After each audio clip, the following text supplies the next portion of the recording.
growing up, I would admire big artists on stage, and I wish that one day I wish to be singing on bigger stages like stadiums, entertaining people.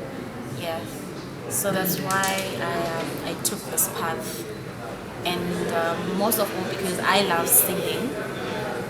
I really love singing. Like I would sing all day. I would sing in the bathroom, in the kitchen. I would sing like almost everywhere. I want to live actually off of music. I have my own house, a big house. I have businesses through this music thing. So basically, I'd actually want to have a lot of money, maybe be like Kanye or something.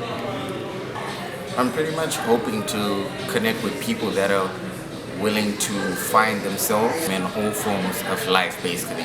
From the personal quality of life to also through art and fashion, because I believe that art is everywhere. And as a dance ensemble and someone who's been in this space for pretty much 8 years plus, I feel like I enjoy connecting with people that are still finding themselves because they're generally more ambitious and always looking forward to bettering themselves in life. Look, we have some excellent talent in Bulawayo, hey? The voices